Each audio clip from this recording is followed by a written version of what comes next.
Niwakaribishe tena kwa moyo mkunjufu kabisa katika episodi ya 9 hii hapa.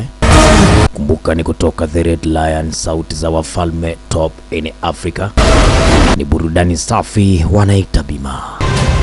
Lakini kumbuka inakujia kwa udhamini mnono kabisa wa mwamba, wanamuita Shenge.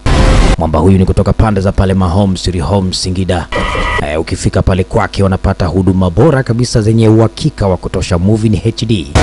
Lakini pia unaweza kujipatia huduma zingine mbalimbali kwa bei poa sana, kama vile flash diski zinapatikana pale.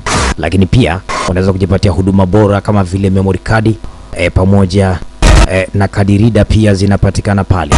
USB charger pia ziko pale, USB cable zinapatikana. Lakini pia usije ukaja ukasahau ya kwamba betri za simu aina zote zinapatikana pale. Lakini vile vile utajipatia zile extension cable pia ziko pale. Lakini usisahau ya kwamba ni Shenge Studio, baba wa filamu ndani ya Tanzania, ndani ya Singida. Anazidi kuiwakilisha vyema The Red Lion kwa pande za pale Singida. Lakini pia unaweza kujipatia vifaa vya urembo kama vile hereni, cheni, saa za mkononi za kike na za kiume. Lakini pia usisahau ya kwamba location ni pande za pale Kimpungua, Aliazari Secondary School, pamoja na pande za pale wanaita Mungu Maji, tunapenda kuita God Water, kwa mwendo wa peduma. Ukihitaji kupata matengenezo ya simu na huduma zingine kadha wa kadha, basi kwa Shenge wanawakaribisha.